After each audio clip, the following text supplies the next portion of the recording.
What is it that prevents people from doing the things they already want to do in life?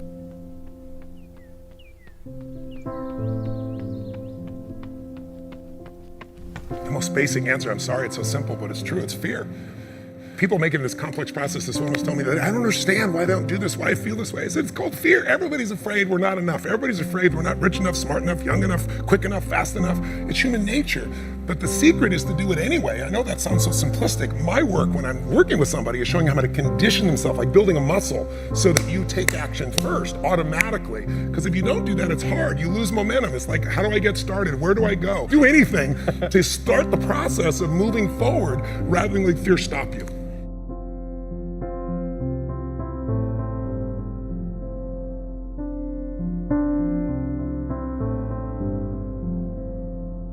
All of you have targets, things that you're after.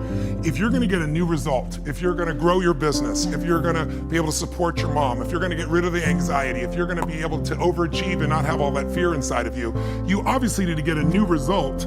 You're gonna have to get new action. You don't get new results with old actions doing the same thing. Exactly. What human beings can do is amazing. What they will do is usually disappointing. It's not because we're not capable of it, it's because we don't have new actions because we get in certain emotional states that dominate us, like anxiety, like fear of failure, right? Like the fear of the loss of your mother as an example. So if you're in a state of fear, you're gonna behave very differently and get very different results than if you were in a place of being courageous or bold or warm or connected or playful, any of those.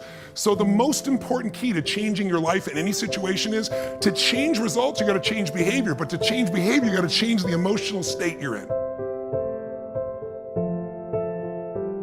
How do you do that when you don't feel like it or it feels overwhelming? There are two ways, and I've done this with the greatest athletes in the world. I've done this with 4 different presidents of the United States. I've done it with billionaire clients. All you have to do to change your state is not try to think your way there, like I'm happy, I'm happy, I'm happy, and do a bunch of affirmations. Your brain's gonna go BS, you are not happy, right? What you need to do is make a radical change in the way you use what we call your physiology. It's a big word, it just means the way you use your physical body. I've taught this for 40 years, and about 3 years ago, Harvard finally did a study where they proved what I did worked, and they called it these power positions. And what they showed was if you stand, everyone can try this, stand up just for a moment if you want, everybody at home can try it as well. So do something really silly. Put both your hands on your hips like Wonder Woman or Superman or that stuff, right?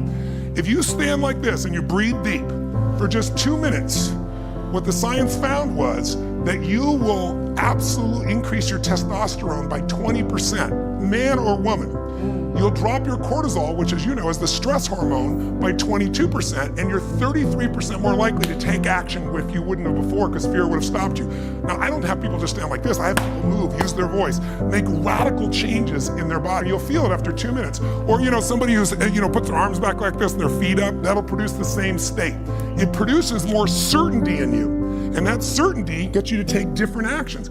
So if you are in a situation, you think of the worst scenario, your mom dying, no, my business goes under, I never achieve at the level I need to, all the things I have anxiety about, the minute you focus on them, you go into those states of fear, and then you behave fearful, and you get lousy results. And when you get lousy results, what does it do to your brain? You go, see, I told you I couldn't do this. It becomes this negative loop.